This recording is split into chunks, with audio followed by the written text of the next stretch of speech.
Hello, everyone, and thank you so much for tuning in to our live stream here. We have Dr. Niall Smith on the line with us here, and we're going to be talking about some really interesting topics today. I am Danielle from the BCO SciComm team, and welcome to the Blackrock Castle Observatory YouTube channel. We post a lot of our activities here that we do around the castle and some work that we do in the observatory as well. So check out our channel. We've got lots of videos on here, really interesting interviews with astronauts and all sorts of things. So if it's your first time joining us, go ahead and click the subscribe button so that you don't miss out on our latest videos and future live streams. So today I'm joined, as I just mentioned, by the head of CIT Blackrock Castle Observatory, Dr. Niall Smith, who is an astrophysicist and general space enthusiast. Good morning, Niall, or afternoon. It's afternoon now. Good morning, afternoon. Hi, Danielle. How are you? Welcome to my specially constructed studio here, just for this live stream. Yeah, it's an interesting time to be doing live streams at the moment. So it's not our typical setup, but this is what where we're at the moment. So we're going to be talking about some interesting things going on that maybe will distract people from some of the more serious things happening. And I just wanted to first off say Happy Earth Day to everyone, because today is Earth Day. And this was this day in particular, I think, was really inspired by human space travel. And I've heard specifically the blue marble image taken by the Apollo 17 crew on their way to the moon, which is the full Earth in the blackness of space, all lit up. I've heard that that's been kind of the driving force towards looking at the Earth as something that we need to appreciate and we need to respect and take care of, and really had us considering as a race, that a human race, that our planet is fragile and we really need to protect it a bit. So I think that things like Earth Day have been a product of that. And maybe you have a different perspective on that, or maybe you agree. Yeah, no, I think actually one of the things you mentioned, the astronomy, the astrophysics, and I know we'll talk about Starlink shortly, but one of the things that looking out into the universe has taught us is how isolated and fragile our own planet is. It's robust enough. We don't need to get worried. As long as we do the right things, it will be okay. It has supported life for a long time, hundreds of millions of years in various formats, possibly as long back as a number of billion of years. But it is nevertheless, it is on its own. And once you go towards the moon, you don't have to go even that far, but you really get to notice that. That's what the astronauts who've gone to the moon tell us. Refer to this overview effect, the sense that we're very much isolated looking down. But actually, those who are watching today, I don't know if you will find this, but if you do go out and look up and it's a clear night and there's lots of stars, I think you get a kind of what I sometimes refer to as the underview effect. It's kind of this sense that, you know, from underneath the stars, you can still feel pretty small. You can still feel pretty fragile, hopefully not frightened, but something that just, you know, makes you think a little bit about looking after the planet that we're on. And astronomy certainly has been telling us for a long time that this is where we are going to live for the foreseeable future. Yeah, so it gives us a really different perspective, I guess, both being from space looking down, and I guess, yeah, it does really being on the ground looking up as well. It gives you, well, I guess space travel and space programs really are a way to spark conversation and getting us to question what's important. And that brings us to another event we have going on. Today's Earth Day, but also this week is Dark Skies Week. And you're talking about being on the ground and looking up into the sky. And Dark Skies Week is all about how do we keep our night skies dark so that people are able to see the stars and appreciate the stars, because then we have, if we don't get to see the stars, how do we have that appreciation? How do we have that sort of connection that you're talking about, and knowing that we're kind of part of the universe, and that makes us maybe feel a little bit small, maybe a little fragile, or maybe something bigger, that we're part of something bigger. But that's all part of the conversation that gets sparked by astronomy and the night sky. And so at the beginning of the week, there was a lot of talk going on, especially here in Western Europe and in Ireland, about Elon Musk's Starlink, which has been visible over the night skies here. And it's been a bit of a controversial topic. There's been a lot of discussion about it on both sides. And from different aspects too. I actually don't want to say both sides, because I think there are several different angles here that I've been seeing. And so I just want to remind people that this is live. So if you are watching on YouTube, the live chat is open. So please submit your questions and we will be answering them here for you during our discussion. And so Niall, not only head of the observatory, but also the higher education representative for the National Steering Committee for the Space Strategy for Enterprise in Ireland. And so this is a subject that you're really familiar with now and that you're pretty close to, right? Yeah, I think we're living in maybe we're always living in interesting times, but if you have been involved in space, if you've been involved in astronomy, the last 10 years have been really very interesting. The last 5 years in space science in particular have been really interesting. And maybe before discussing the Starlink directly, just to put a bit of background context about the way that space in general has been developing. Traditionally, the space has been the purview of governments. You've had the likes of NASA and the European Space Agency. You've also got the Russian Roscosmos, you've got the Japanese Space Agency and a number of other ones, the Indian Space Agency as well now, and the Chinese. A lot of different countries have been building large agencies with the view of putting satellites into space. And for a long time, the number of satellites that were being put up were relatively small. The size of the satellites were relatively big. The cost of putting them up was prohibitive to all but really government-led efforts. So we have lived in a world where we have had things like geostationary satellites, which are about 33,000 kilometers away from the planet, completely invisible, except on the odd occasion when they might catch the sun's light. And then you see this flash. There's a particular bunch of satellites called the Iridium satellites. And you can go on to various websites, including one that Francis McCarthy from BCO mentioned in a separate post, Heavens Above, which will allow you to find out when these iridium flares are. For the most part, looking up in the sky, you would see the odd occasion a dot of light moving across the sky, and that was either a satellite or it more likely was the casing from the rocket that launched the satellite in the first instance. And for the most part, they would burn up on re-entry.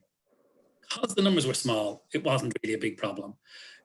And they would perform functions like from your cable TV right through to potentially your telephone, some internet, particularly for remote areas where you would require a satellite link. And of course, our whole global link positioning system relies on satellites. So when you look at how effective that has been in recent years, it really has been transformational. Now you can agree and disagree, but the technology has allowed us to really know a lot about our planet from satellites in relatively small numbers. In total, probably about 4,000 have been launched since Sputnik went up in 1959. However, what happened in the last number of years was technology had allowed things smaller to pack in more punch in terms of, in particular, the telecommunications capabilities became very small. So we're all familiar, of course, with mobile phones, amazing devices that really have dominated our lives in so many ways.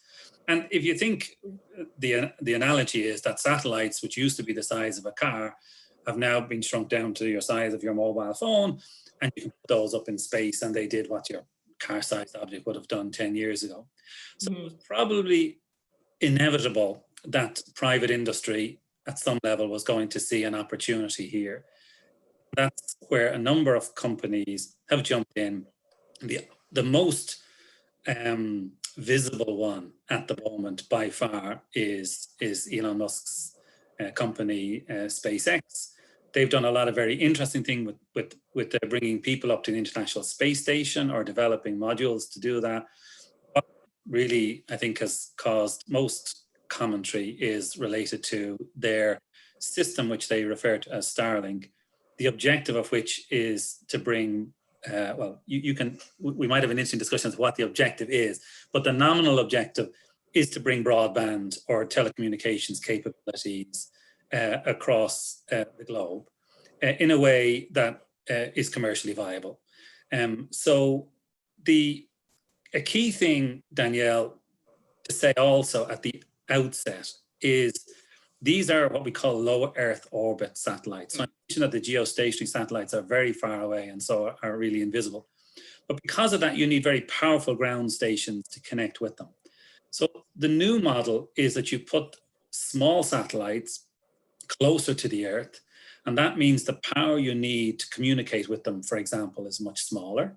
So you can potentially do what Elon Musk, what SpaceX is suggesting, is putting pizza-sized communicators, let's say on the roof of your house, which will be powerful enough, just a few watts, to communicate with the satellites, because they're only about well, in the case of Starlink, it's 550 kilometers up in the sky. If you're 33,000, you're just going to need a whole other type of technology really to do that. So the basic thinking was, if you bring them low down, they're more accessible. The problem, if they're low down, before getting to the problem of being able to see them, is that they will move with respect to you. So a satellite that's low down will only take a couple of minutes to go from one side of your horizon to the other. Mm-hmm. You're on the phone and you're talking to somebody and the satellite disappears and you've got to wait another 88 minutes or something for it to return. That's not very helpful. So you obviously have to replace that satellite by another satellite. And so you end up with this idea of a constellation, a large number of satellites, so that from any location, there's always at least 1, 2, 3, 4, it could be more satellites visible to you. So the technology or the approach is very different. You put them in low Earth orbit because it makes them easy to access, but then because they move, you have to put a lot of them up there. And therein then starts to lie the rub. Because once you start to put a lot of them up there, the question is, well, do you see a lot of them? So, and that's where what we're starting to see recently open up a conversation, which really needs to be taken very seriously. And before talking just about that or finishing off on just this open comment, it's really, I suppose, important to note that the technology on one level is sufficient now to allow us to provide people in very rurally isolated or disadvantaged areas with really no infrastructure to very rapidly, in principle at least, and you could argue, and SpaceX will argue that this will be not just in principle, but in practice, that they will be able to connect to the internet in the next couple of years. And it will be very difficult to do that using surface infrastructure. So that's one of the arguments about bringing in a larger percentage of the world's population. If you're watching this video and you have super high-speed broadband, you're thinking, I don't need SpaceX, I don't need Starlink. And you don't. It isn't important to you. It's not going to change the way you operate.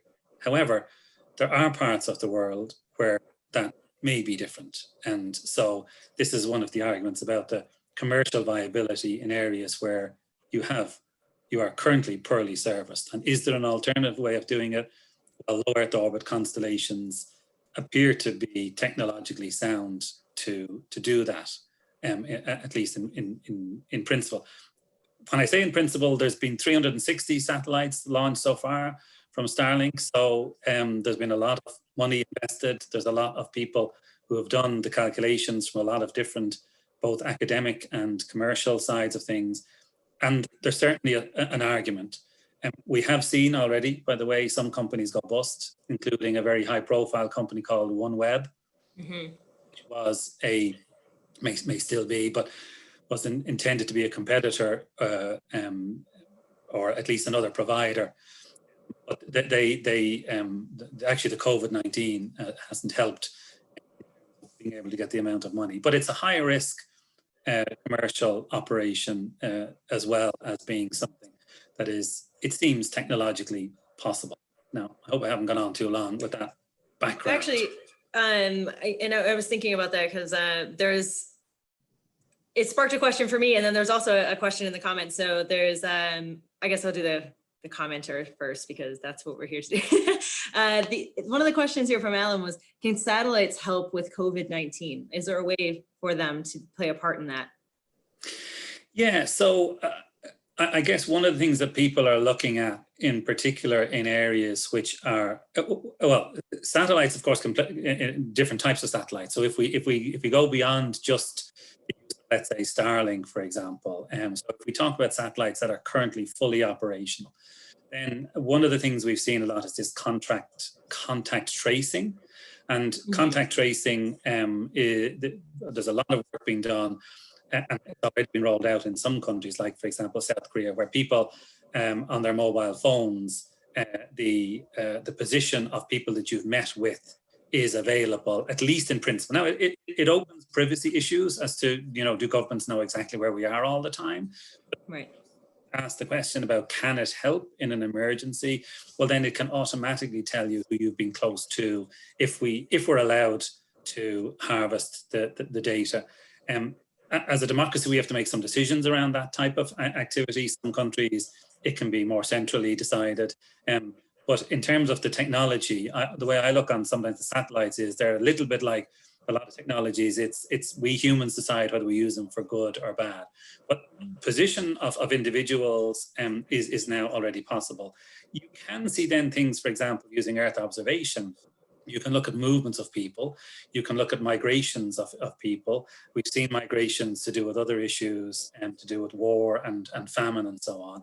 And in the case of COVID-19, we know that large numbers of people is a breeding ground for the spread of the disease. So it allows you to alert authorities, if you like, and then at least that information is available. Then again, I stress, it becomes a political decision as to what gets done with that, and people will have their views on that. So those are, for example, a couple of different things that satellites can do immediately: positioning and using positioning satellites, and then also imaging showing movements of people. Lots more potential as well.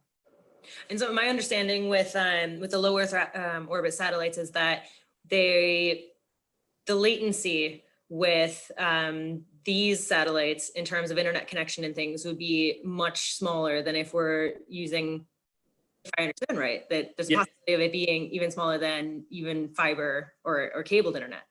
Is that? Yeah, no, this is a really interesting point, Danielle. So at the moment, if we want to connect from, let's say, my home here in Cork to New York, basically I'm going to go through a fiber, which will take a certain length of time.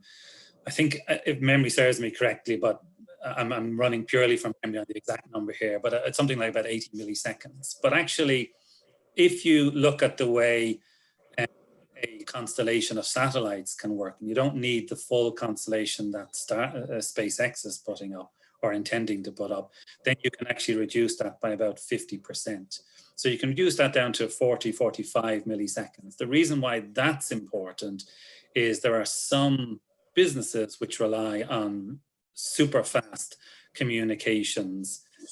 For example, cybersecurity is one really good example, where in order for the hacker, you need to be able to communicate quicker and see threats before others can. So there's going to be a discussion. Ireland actually is well placed for this on the western side of Europe to be involved in this discussion. It is one of the issues, by the way, that is sometimes mentioned as to why we don't use satellites for broadband. And that will be true of the geostationary type satellites, where the latency, the time for you to go up to the satellite and back down is long. It can be, close on to 3/4 of a second. And so gaming and so on, or even if you notice when somebody talks to somebody on the news and they say, over to you, Niall, and there's a long pause and so on.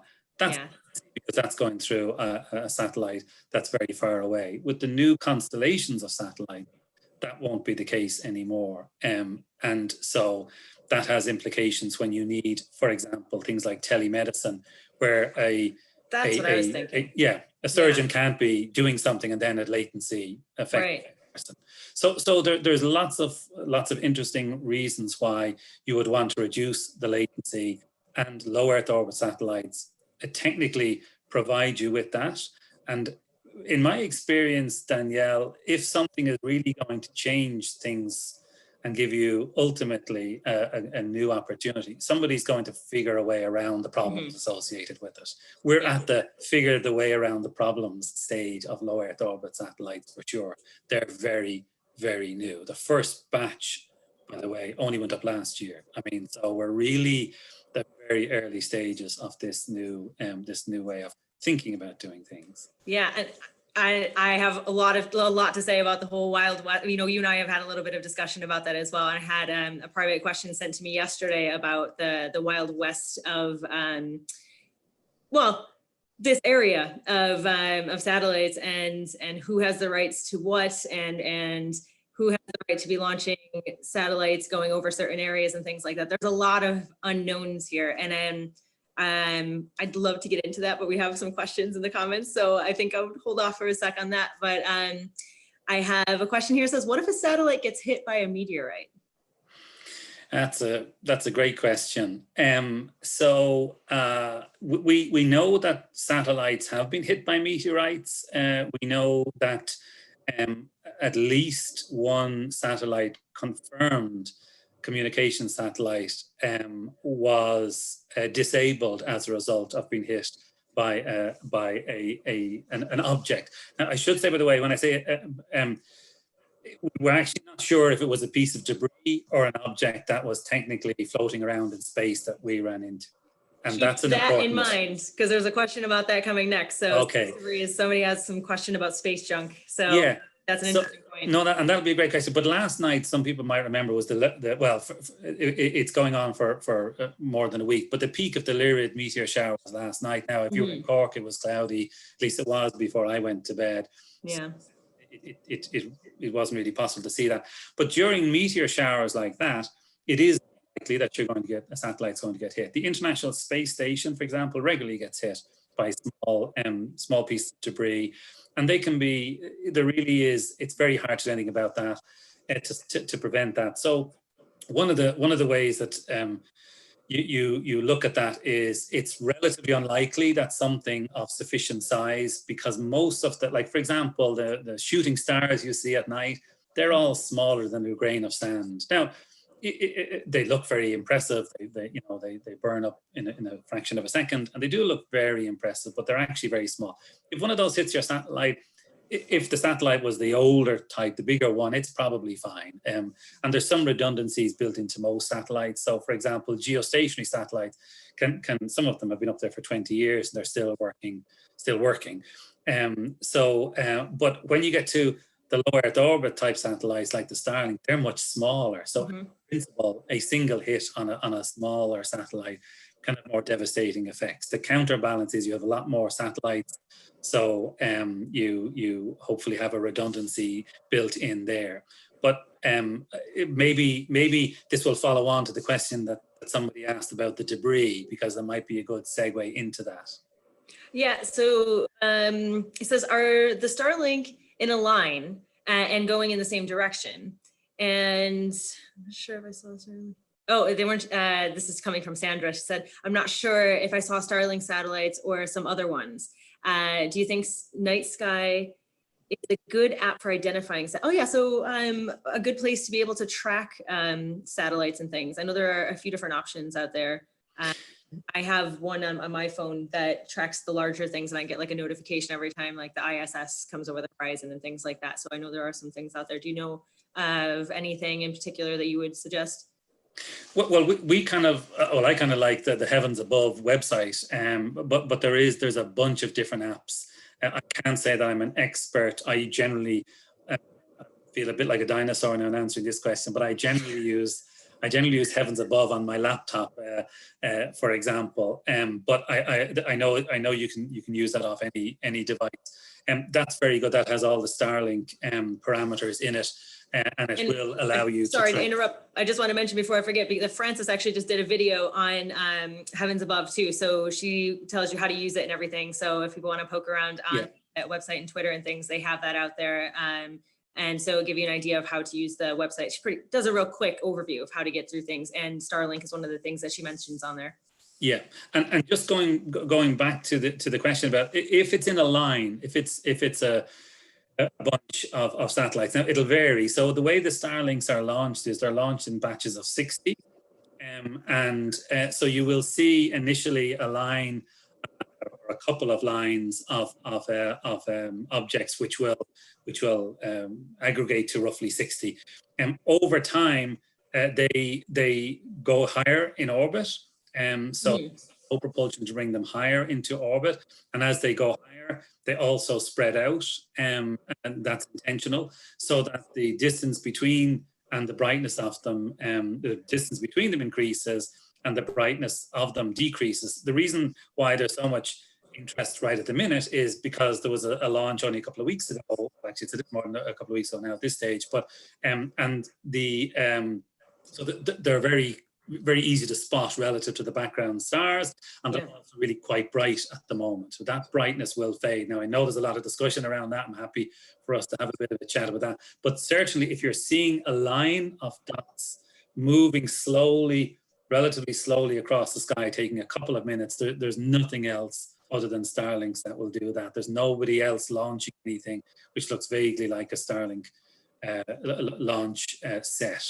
So yeah, so if you're seeing just one, probably not Starlink. If you're seeing multiple in a row going in the same, because that was part of the question, are they going in the same direction? So if they're moving together. And they all go in the same direction, yeah. So the way that the orbits are organized is that there's sort of a bunch will go like this, then maybe a few weeks later you might see a bunch kind of going like this, and then a few weeks later. So they've different orbits, so they launch them into particular orbital planes in batches. So in batches of 60 at a time. And by the way, that's where it's really interesting, because we're now talking about 60 as if it's just 60.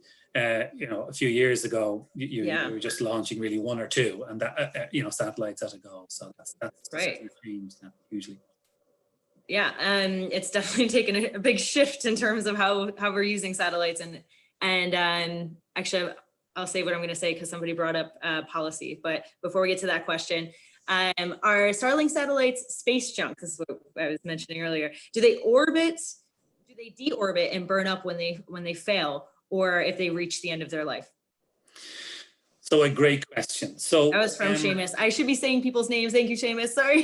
Thank you, Seamus. Yeah, no, that's a great question. So the way that the Starlinks are designed currently is they're in a relatively low Earth orbit, so 550 kilometers, which actually means that they are subject to the Earth's atmosphere. And the Earth's atmosphere expands and contracts. Now, it's very little at that particular altitude, but there's some.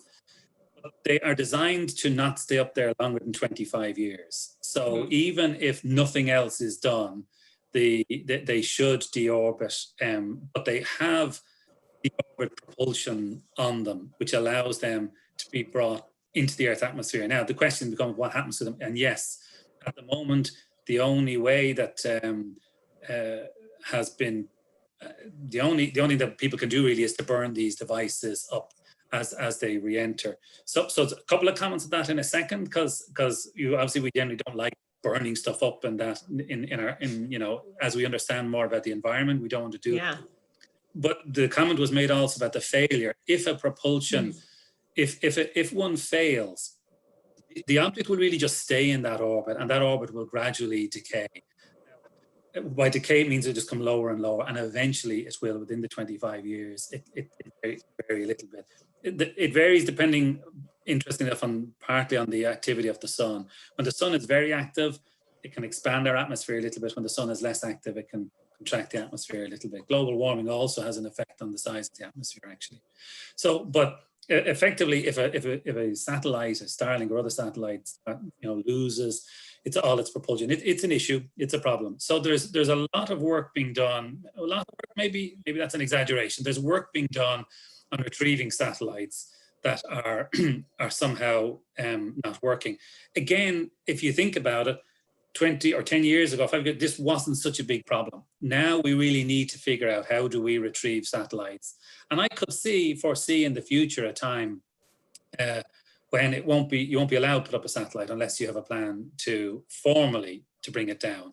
Now, Starlink have what they claim is a plan, SpaceX, to bring satellites down, and they have tried to address this problem. And I think that's been done in a responsible way, from what I can tell.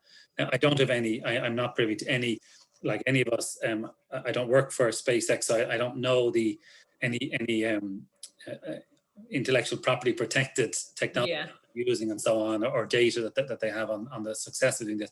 But there's definitely part of the way that they construct those satellites is to allow them to be deorbited. Now, if you're a young person watching this, or even if you're an old person watching or talking on this, then actually, one of the next generation of things that we need to be thinking about is what we make the satellites out of, and can we come up with new materials that are more environmentally friendly? Can we make it so that they burn up more completely, so that all that they're left with behind are, you will still be left with molecules from them floating around, but that these would be not harming to the environment? And again, that conversation hasn't been important up till now. Maybe people will say in the future, I like to think this, I will use the constellation that is most environmentally friendly. And now suddenly you start to get a whole new conversation going. I'm not going to use the dirty diesel type of thing. Well, I'm going to use the dirty constellation. So to me, this is why we're in an exciting phase, because people are going to start to ask questions. And if it's commercial, somebody will see a commercial opportunity by doing things better. And we're very much in that mode of protecting the environment, and making sure that we're being more fair to the planet and more fair to the people on the planet. So I would like to think that will help with those. So whatever one thinks about what's been launched today, you got to think about, well, how do we, if we're not happy with that, how do we help to advocate for change? One way to do that is don't use the service, don't buy the service if you're not happy with the way it's done. We've seen that in other markets. So space will become no different in time. Yeah, and so now we're touching a little bit on the topic like that I mentioned earlier about it being the Wild West and trying to kind of figure out some things here. And we have a question about policy from Aaron saying, how does the policy around this get decided? Do SpaceX have to get permission for each of their launches and from an international body, or is it the U.S. government? U.S. government question, it actually is, again, a great question. So it's the Federal Communication Commission in the U.S. Are key to making the decision as to whether or not you're allowed to launch satellites that can communicate. So in this case, anybody who wants to launch a satellite has to adhere to guidelines set down. But if you're launching from the US, you're to US guidelines. They may be different to ones elsewhere in the world. So it's an issue. And so here's the example. It may be that in the US, you're using certain parts of what we call the spectrum. So you're using certain frequencies. We may be using slightly different ones in another country. If your satellite is using those frequencies, they may become interference when it's flying over another country where it's not an interference in the US if regulations are different. Now there are some global regulations as well, because telecommunications generally have to work on some form of global level. But there's a big concern that the lack of regulation on an international level is going to start to have unwarranted effects or undesirable effects. And the problem is they could be, the smaller a country you are, the more the less you can do about it. So there's a huge amount of discussion about the issue around policy development. There's a number of people in Ireland who are involved in discussions around space policy development. Our own government is involved in discussions around that. But at the moment, it's actually on an international scale. It's really quite loose. And even things like, for example, if a satellite falls in your back garden and damages your best shed, who's responsible for it? It's very unclear to who pays for what. There are some general guidelines, but it's actually really very unclear. It's not an area that I'm expert in, so I would be careful of not trying to say too much, but it is definitely a case that we now need to consider things in a serious way because of the numbers of these satellites and the places they're coming from. So you have something like 50 something countries at this point have launched their own satellite of one form or another. So it's no longer just the big three or whatever. Yeah. Yeah. It's a different world now. And it used to be like the US and Russia having their space agencies, and they kind of ruled space. But now, it, like you mentioned earlier, satellites have gotten smaller, they've gotten cheaper, they've gotten easier to launch. So it's really opened up the game to a lot of different countries. And so that opens up a lot of other issues as well. So policy will be really interesting to see how that goes. I know, like with the moon in general, they had the contracts that everyone said, no one can colonize the moon, and we're going to keep that protected. And I'm interested to see how that stays too, now that we're going to have more countries visiting the moon. And I was thinking about, we were talking about the space junk aspect of this.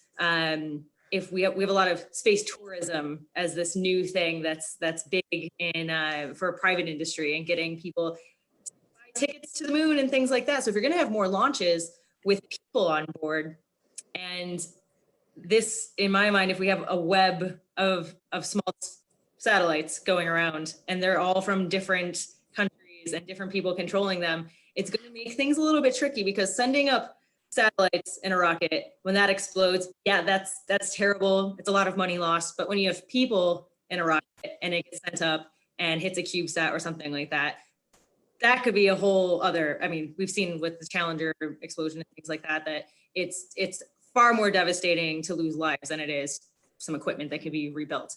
So I think policy in terms of tourism is something they'll have to be looked at as well, because they'll have to have some way to map everything so that everything's not crashing into each other. So I'm interested to see how that plays out. And I think it'll be something that will be talked about a lot very soon.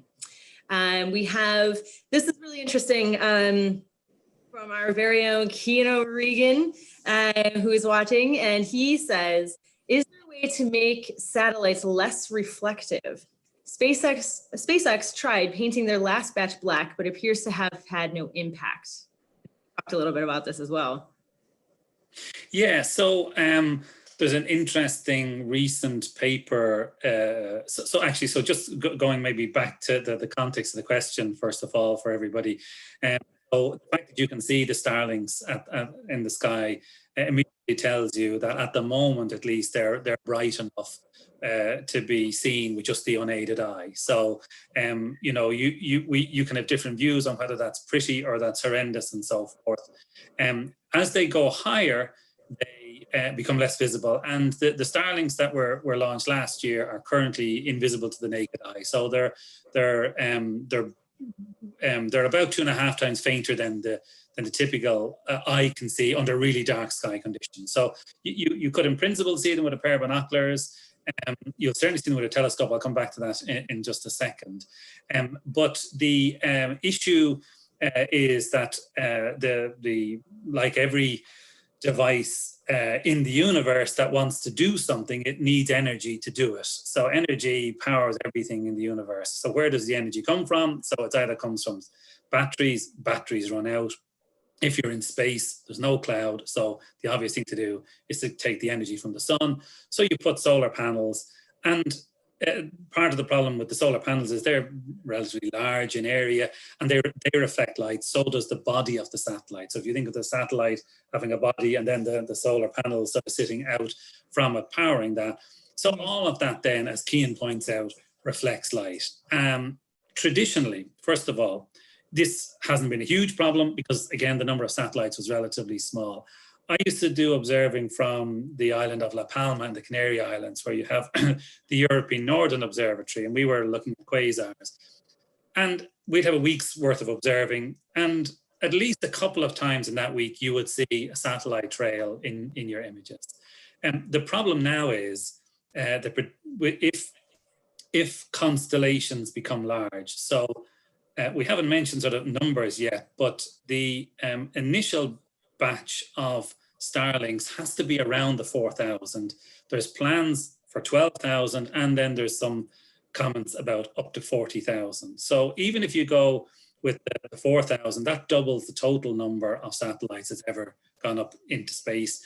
And they will start, the problem is this, I mentioned that the satellites currently, the Starlinks that are up there, are about 2.5 times fainter than the eye can see. But to any professional telescope, that's blindingly bright. Yeah. They saturate, they disturb the images that you might be doing. So a telescope might be looking at an object for an hour, and it might be a beautiful observation, and then in a second, this bright light streaks across it and destroys the image. So this is a real concern for professional astronomers, that they can live with one or two, but if it keeps on happening very regularly, it becomes a problem. So the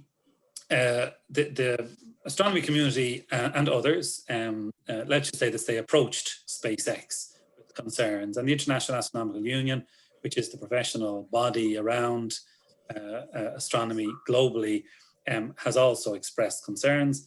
So in a January launch this year, SpaceX launched what they called DarkSat. One of their satellites had a special coating, and it turns out that becomes 55% fainter than the non-DarkSat one. But that isn't getting there yet. So interestingly, I think in March, I think it was March the 20th, Elon Musk made the comment about a solar umbrella, that they're working on an umbrella which will basically prevent you seeing the sunlight. It's all about reflecting sunlight. So the satellites themselves don't use, for most of their communications, they don't use light. They use radio waves. So in principle, you can block out the sunlight, but leave in the radio waves. Actually, this turns out to be very difficult to do, and there's also lots of problems around blackening a satellite. For example, it may overheat and so on. So there's a lot of technical challenges about making these satellites fainter. Efforts have been made, and I know there was a recent article in Sky and Telescope magazine talking with some astronomers who were encouraged by at least a level of response from SpaceX. Unfortunately, the Federal Communications Commission didn't say that they had to be dark satellites. So technically, the legal basis doesn't require SpaceX to make them dark. So the question then goes back to the policy. Do we need to say to people, hold on a minute, you can launch 1,000, let's say, or whatever. I don't know. I'm making up some numbers here as we go. But beyond that, you really have to have them blacker than that. Otherwise, you're not going to allow, or at what level. So just to be also very clear, some of the telescopes we're building now are going to be so large. So for example, the European Extremely Large Telescope, which is in Chile. In Chile. It's a massive telescope. But one of the things it does, it sees things that are incredibly faint. There is simply that I can imagine from a rough calculation that you can blacken a low Earth orbit satellite sufficiently so that it won't appear very bright. The only thing there is that the likes of that telescope sees a very small field at a time. It looks at a time because it magnifies quite a lot. Yeah. So the chances of a Starlink or another low satellite going across your image just as you're about to win the Nobel Prize is probably small. Yeah, but it's like threading a needle in space kind of a thing, yeah. Exactly. But for larger survey instruments, ones that look at large parts of the night sky, and why would you do that, by the way? Well, you do that in part because you don't know what's going on everywhere. So, we generally look at an object and say, I wonder what that object is doing. But next door, there might be another object you're not looking at that's doing something really exciting. Yeah. So we're living in the era where astronomers are trying to look at more of the sky. Is there stuff going on that we're simply completely unaware of? That then is going to be a problem for these constellations of satellites. So and I think, while I don't think it's going to affect, sorry, Danielle, I don't think it's going to likely affect our personal viewing of the night sky. I don't see that as an issue. From what I understand, I don't see that as an issue, but it is going to be an issue if you are doing amateur astronomy, where you want to take pictures with a telescope, or professional astronomy, and so on. So we're going to have to really work hard, I think, as communities to figure out where is the correct balance between providing telecommunications in areas maybe where they don't have them versus our ability to continue to do science, which helps us to understand about our origins and about our evolution. And this is a really interesting time to be in this discussion. Yeah, I was going to say, because I'm part of online in my own social media, I'm in a lot of like telescope groups and astrophotography groups, and then also using the telescope in the observatory at Blackrock Castle. I know that when we're doing that level of observing, there's a lot of preparation that goes into it. And there's a lot, especially in Ireland, because you have to be very spot on with weather, which we all know is not the easiest to come by. So dealing with your differences in darkness, and we don't get that much darkness in the summer, so a lot of our observing happens in the winter, and then the weather's not fantastic in the winter. So when you do get those good nights, you're prepped, ready to go out at midnight till 5 a.m. doing whatever you need to do, and trying to gather as many images as possible and things. So since we've been out, I haven't had the experience of having a satellite streak through our images. But I can say on a personal level, I think I'd be devastated if it happened. And I do see the comments from the astrophotography groups and amateur astronomer groups that are saying the same thing, because they are posting their images out and saying, I waited, I know this was a big Messier object that I've been waiting to image for years and years, and I finally got my equipment out, the night was perfect, and then there's Starlink going straight through their image, which is kind of a cool image in itself. But at the same time, when that's what you're doing and what your heart's into, it can be really devastating, because there's a lot of preparation that goes into it. And actually, from one of the questions I got, because I posted out saying that I was going to be doing this today, so I got a question on Instagram, which was a bit long, but from the astro community there that I'm a part of. So I'll paraphrase it. One of the questions I had was from one of my followers saying that from the astro side, from the astrophotography side, he said, my equipment's not the best, but I know a lot of people put a lot of money into the equipment that they have, and it's a lot of their personal equipment. And so a lot of these smaller kind of mom and pop shops that combine camera equipment and telescopes together, the way he's asking the question was, do you see that this could have an impact on amateur astronomy, where people could not want to invest so much money? Because why would you bother if the sky is going to end up being filled with all of these streaks? You're not going to get great images on the ground anymore. And could this have an effect on the retail business for those smaller shops that sell those kind of niche equipment specifically for astronomers, amateur astronomers, which I thought was an interesting angle. I hadn't really thought about that before. Yeah, no, I have to say another great question, and it's certainly not one that has come up in any conversations that I've been involved in. So that makes it really interesting. I suppose a number of things. One of if you have a streak of light across your image, if it's you're trying to make an image because you want it to look really well, and of course, when I was younger in particular, I used to spend a lot of time out my back garden when I grew up, and you would take pictures with a telescope, which is on a very rickety tripod and so on. There was, I remember my dad built an altazimuth tracking mount, because simply they just didn't exist in any way that we could afford one. And so you would spend a lot of time and effort, and you wouldn't want a beautiful picture of, let's say, some globular cluster with a streak through the middle of it. Yeah. However, if it's largely for astrophotography purposes, so if it's largely for the pleasure of recording the night sky, it is possible to remove a lot of issues like that from your image to so that it doesn't affect, sort of, if you like, the visual quality. So I think it won't destroy any astrophotography if you're unlucky enough for it to go through it. I think you'll be able to reconstitute it for the most part. Where it will be, and that's not exclusively true. So without going into the details, in some instances, you're just going to lose what you're going to get, and you're not going to be able to reconstitute it. Yeah. So if you're taking a picture of Jupiter and a really bright satellite goes right across the middle of it and saturates everything, you can't undo that. You can't record the light. And so you've lost that. However, if it's over slight to the side or something like that, or if you have a big image and there's a little bit that you could fiddle with, that'll be reconstitutable. The issue that, by the way, the professional community have is that they're generally not in the astrophotography game, so they're trying to do something which is quantitatively accurate as well. Yeah. So the streaks, you can't remove them perfectly, and so this introduces an uncertainty in the data, corrupts the data at some level, and so this is really not what you want to be doing. So I think it also depends, and to the person who asked the question, on whether or not your interest is in, let's say the planets, and you're zooming in, or whether you're interested in larger areas. Goes back to the sort of the comment we made earlier.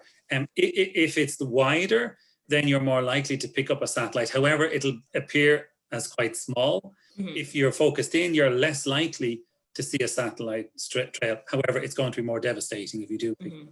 So this is going to be a challenge. I think, by the way, given that we're in sort of the week that we're in it, Sky Week and so on, a much bigger challenge for most of us is light pollution that comes from the ground, mm-hmm. coupled with poor air quality, which reflects it back to us.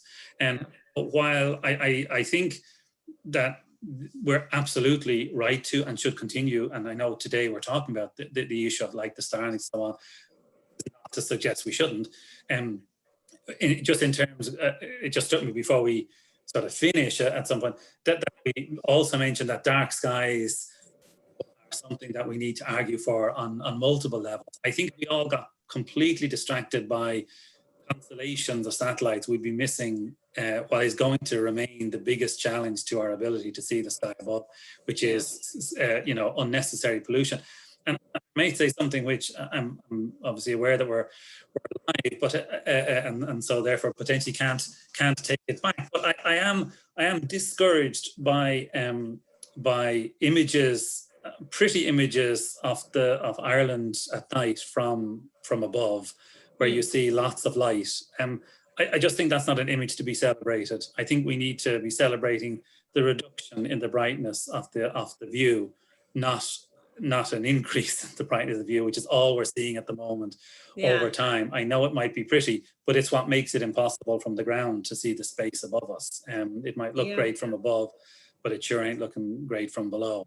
So, so that's really a big important. Challenge. Yeah. Because I know even just interacting with the public at the observatory, a lot of Irish people come in and don't even realize that the dark skies here are so amazing compared to some of the other places in Europe. And they have a real opportunity to protect the dark skies here in West Ireland. You I've been out there myself several times, and the skies are fantastic.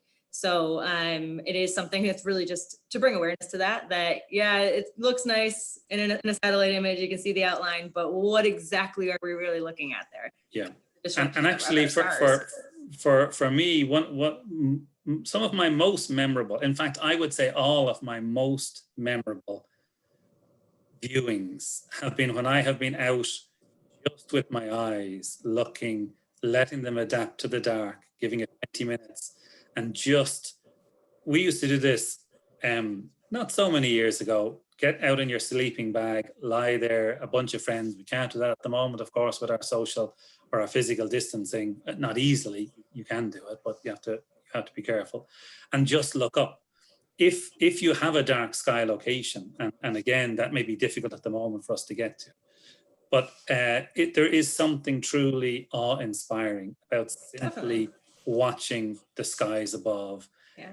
Of course, telescopes and that are incredibly important. Astrophotography is an incredibly enriching and empowering thing to do, but so is looking at the sky with your eyes. If you kind of think, well, I'm not into astrophotography, I'm not into professional astronomy, so what's the point? I would just say, like any painting or like any good movie or something, just go out and look at it. Don't overthink it, but just be there to enjoy it. So we need to preserve that capability for ourselves. And we, as you said, Dan, we have it in bucket loads in the west of Ireland and in the south. The north Ireland is actually well serviced for dark skies at the moment, relatively speaking, but we're losing them. And just to be aware and to be always to be careful, and we're talking about low energy bulbs, it doesn't mean bulbs that don't throw out a lot of light. And so by replacing a bulb with a lower watt but more efficient doesn't mean you're helping sky pollution. You might be making it worse. So it's the amount of light that ends up being reflected back into our eyes. So it's a combination, as I say, of air quality and the amount of light you're generating in the first instance. By the way, without going on, we can't reduce that to zero. I'm not suggesting that. We can't. We have to be completely in the dark at night. Yeah, we have to drive without headlights, turn off all the street lights. No, and we can't make materials that reflect no light whatsoever. So, there's always going to be some. It's a matter of a little bit like with the earlier part of the discussion about constellations. There's going to be some sort of trade-off. Let's use our brains to make that trade-off the very best that we can, but it will be a trade-off, because there'll be people who need to do different things, and life at some point is a trade-off. The same is true in astronomy and as much as any other domain and subject. But when we work together, then that's when it becomes really productive. And so we just need to be sure we're given the breadth to work together. Well, we are creeping up on the hour here, so I have a few questions left. Can we do like some rapid fire answers? Sure. I'll give you the last say, but I don't want to not answer questions because people put them in. So I'm very happy that you took the time to do it. So we'll do this very quickly. Actually, I saw one on here. They were asking, we'll be able to see the satellites. What the website again for tracking the satellites? Heavensabove.com. It's all one word, heavensabove.com. So Evie, if you want to check out heavensabove.com, then you'll be able to see if the satellites are visible tonight, because it all depends too. I don't know where you're located. So you might not be able to see them, or you might be able to see them. Check out, and you'll be able to find out based on your location. And can I just say, Danielle, two things. One, because they're generally going up, you've got a few weeks to see them, but then they become invisible. Fortunately or unfortunately, depending on your view, there will be other batches. And they unfortunately will be visible until they reach their altitude.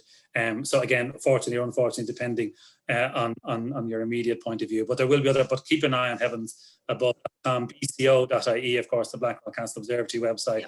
We'll always be providing you with advice as to where to go as well. If you're unsure, use that maybe as your first protocol. Definitely. Ziva, you've asked a couple questions that he's been great in the comment section. So what if two satellites crash? I know that's a big question, but can we do a short answer at this point? Short answer is we got to try to minimize that, because when two satellites crash, it's really bad. They break up into lots of little pieces. Those pieces go off in orbits, which maybe cause them to crash into other satellites. And if you get enough crashing satellites, it actually becomes it becomes untenable then to have satellites in that orbit at that height. So you have to go to a different height and put all your satellites in a different height. So it's a really bad thing when satellites crash. But just one thing: if they crash in a low orbit, there is more likelihood that the material will burn up in the atmosphere in a reasonable period of time. If they crash slowly, then the material is more likely to stay together. If they crash at high impact, it gets spewed. So it does depend a little bit on the type of impact. But with these constellations, you really got to try to make sure that doesn't happen any more frequently than is absolutely necessary. So this is why people are working on ways of removing rogue satellites or other bits of debris. And that's going to become essential. Like cleaning any city, you're going to have to clean the sky. There's no way around it. Yeah. And from Simon, how dark is dark enough to see satellites?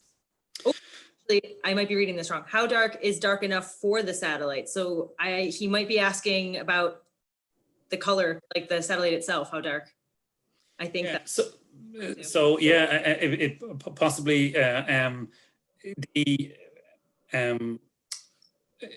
the satellites from a naked eye perspective, if we don't want them to be visible, then I think, as mentioned earlier, that's okay after a few weeks with the current configuration. Realistically, the fainter you make it, the less important it becomes. So there's no singular cutoff. So for example, if for example, if I understand the question correctly, if my research is to look at very bright objects in the sky, then a faint satellite really doesn't make a lot of difference. Whereas if I'm looking at very faint objects, that same faint satellite now starts to destroy. So it depends upon what you're trying to do. So in general, the astronomy community is saying, look, if we do none of that, then we don't have to worry at all. But in fairness to the professional astronomy community, they're trying to work with this. They're trying to say, okay, look, we understand there's a reason to do this type of thing. But how do we do it? How do we do it better? So there's no singular answer in terms of how that, once you put something up, it has a potential to distort a set of data depending on the type of data that you're taking. And if you're taking very faint images, then it's a bigger problem than if you're taking images of bright things. Yeah, that's a good point that you just brought up, because I hadn't really thought about that before. I always thought about the streak and the light going across and that affecting your data and having like different counts and stuff in your images. But I didn't really think about the fact that it's potentially blocking out what you're looking at. So even if it were black, you might just have a space there and no data. Yeah. So that's not good either. I guess it would certainly reduce the amount of data you had as it went across the thing. In a way, you know, you would see a blink of something as yeah. it across or whatever. But incidentally, just in case, it may not be the question that Simon was asking, but I would say almost anywhere that you live, unless it's really in the middle of a city or something like that, if for example, you have a back garden, I use that. So if you live in the suburbs, really anywhere, in Ireland, the UK, for example, then you will see satellites every 10 or 15 minutes, just randomly. You know, I do this quite regularly. I just go out and I look up. And I just wait, and they just go. I have no idea what it is. I actually don't want to know what it is particularly, but I always think it's this like silent sentinel going across the sky, and you'll see them really very regularly. You'll always know them different from a meteor. A meteor lasts for about a second. They're very different. A satellite just moves. It'll take a couple of minutes to go across the sky, so you won't confuse the two. I know that wasn't in the question, but that sparked that. No, but people, I have seen people asking that question, but not in our particular live chat, but I have seen people asking, how can you tell the difference between, am I looking at a satellite, or am I looking at Starlink, or is it a meteorite? Is it, what is it that I'm like, is it a plane? You know, so there's different things moving around up there in the sky. Indeed. You had mentioned something which led into this question, and now I can't remember. Removing things from images. So Aaron asked, can satellite noise be removed from images? Some sort of image processing AI, which identifies noise based on typical patterns of what a satellite crossing the image looks like. So that's an interesting take. So an AI, I know a lot of imaging software has different things, so you can take anomalies out or errors and things like that. But integrating some kind of AI which can specifically pick out satellites. Yeah, well, again, I mean, again, a great point that's made actually there by Aaron, not just a question. So he makes a really good point.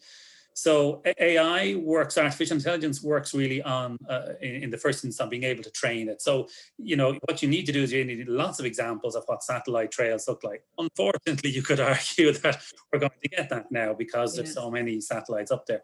But once you have a lot, then you can develop the artificial intelligence to recognize let's say this streak, which is a satellite, and you can absolutely train it to remove the elements of that.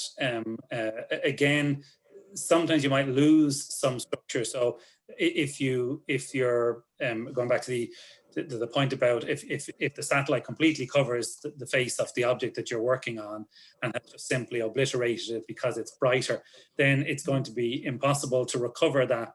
But you will, in many instances, you'll absolutely be able to artificial intelligence. And I think you're going to see a lot of really smart people using images that they have to remove that automatically. Not perfect necessarily at all, but it's a great point, and it will certainly be something that would be an interesting project for people to do as well. I could see lots of people having a go off that. Yeah, and it will help for the casual observer and the casual astrophotographer. For the serious astrophotographer, it's going to be, and the professional, it becomes increasingly difficult to remove too much noise. You generally, ideally, you try not to introduce noise if you can possibly help it. So you try to set up your experiment so it doesn't naturally introduce noise into what you're trying to observe. But look, if a satellite goes across, it's better to remove 10%, 30%, 90% of the noise than none. So you're always in a winner if you're removing some. Yeah, and so the last question is, we were talking about really intelligent people coming up with really good solutions to get rid of things and use their knowledge for good. So here's the other side of it. Can a satellite be hacked by maybe one of those really intelligent people on the other side? Yeah, so this is a real concern. So we're going to finish with a concern. So yeah, and an opportunity. So traditionally, again, satellites were fairly closed systems, and so but increasingly, so they were designed to do a particular function, but that turns out to be not the smartest way to build a satellite. So if you can reprogram your satellite to do other things, for example, so that you come up with a new idea, so you allow the satellite to do other things. And so that's the way the design is going now, is to make satellites reprogrammable. The problem is, once you can reprogram, and you can reprogram for good, and you can reprogram for not so good. And that could be things like, for example, hacking into the propulsion system and crashing satellites intentionally. Now, that's a possibility. It may be an extreme. More importantly, maybe you just turn it in the wrong direction or switch it off, whatever it might be, or whatever it might be. Okay, so hackers have a lot more creativity than I do, I'm glad to say. So what is really important at the moment is a lot of effort is put into space cybersecurity. So in fact, it's something that we're working on in CIT, is looking at the issues around space cybersecurity, early stages, but there's a number of companies in our region as well who are working with us on thinking about that problem. So it's a really good question. So what if we're going to use satellites more and more, and there's going to be more of them, and they're going to be more flexible, then we're going to have to lock down the security. But the issue, it becomes, they're just as hackable as anything on the surface of the planet. Because effectively you're just moving into space what you're already doing on the surface of the planet. So if we don't get space cybersecurity sorted out, and I think we will, there's no reason not to. We just need to think it through. But we definitely need to be concerned about it. Some targets obviously will be higher priority, like financial institutions on the ground. Some institutions are talking about storage, cloud storage, actually in space, so putting up large servers into space for very specific tasks and trying to make sure that they're more difficult to hack into and so on. So there's a lot of discussion around that. It's going to be big. I think Ireland, by the way, is going to play potentially in a really interesting role in that. I think it's one that I would encourage young programmers to think about the security side of things and cybersecurity, and figure out how they can really understand that when they're developing systems, because that's going to be massively important in the space domain. It's kind of already really important. It's just going to become really important in the next few years. Yeah, it was interesting because I was thinking last night a lot about this and a lot about kind of that in particular, the cybersecurity side of it. Because with everything going on with COVID-19 at the moment, a lot of people are stuck in their home and still conducting business. And a lot of that's going over the internet, and it's going between countries and things like that. So if anything, now cybersecurity is more important than it ever has been before, because everybody is separated, and mainly we're relying on the internet for so much, and so much information is going all over the place. So it's an interesting time. I think it's what we're using this term Wild West, and it really is, and in so many ways, the Wild West of so much stuff that's going on at the moment. So I will finish with the questions there. I'll give you, do you want to have your last remarks with anything you want to say? I mean, we talked a lot of things. We talked a lot of aspects of Starlink and what it means. And we did, I think we got really into the subject here. I think we did really touched on a lot of different angles. So is there anything in particular that you feel like you left unsaid? No, I guess, sorry, Danielle, I guess my closing comment, well, two things. One, I hope people enjoyed the topic area. I think it's a really interesting topic area. Secondly, I would say to everybody, don't be despondent. There's nothing set in stone here.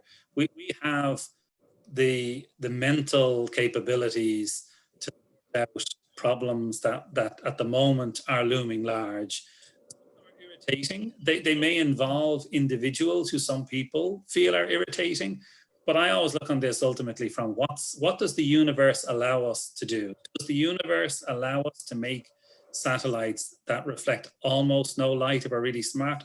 I think that's possible. You see that materials used in other domains. There's work to be done, but I would say rather than us be afraid, let's understand the laws of physics and the laws of chemistry and apply them so these satellites do what we need to do them so they work for human and societal good, and not be afraid that they're going to actually just be bad. At the moment, we're in a transition period where there are trade-offs, and let's not have that permanent. Let's change that over time. Well, thank you so much, Niall, for taking time out to do this. It was your first ever live stream. I'm gonna put you on the spot now. Did you like it a little bit? Terrifying. I think you're great. It was a lot of fun. I really enjoyed talking about this. Honestly, I know we said we were going to do like a 20-minute talk. It ended up going for an hour. I feel like we could continue on talking about this. There's so much to get into, and there's a lot to say. And we've had a lot of great questions coming from everybody. Great questions. Yeah, really. Thank you for the questions. Actually, they're super to get though. That's really brilliant. Yeah, and it was a real range of questions as well. So it was really fantastic to have participation from everyone that's watching. So thank you everyone for watching as well. Happy Earth Day to everyone. And if you're looking for more information about dark skies and dark sky week activities, you can head over to our website at bco.ie. And if you think of another question that maybe we didn't address or we didn't answer here, or something that you just popped into your mind and you didn't get it into the comment section before the live stream ended, go ahead and drop it into the comment section underneath the video itself. I'm on here all the time checking comments, so we'll get answers for you if you really have something that's just burning that you need to have answered. So thank you for everyone for watching, and thanks again, Niall. We'll see you all very soon. Bye.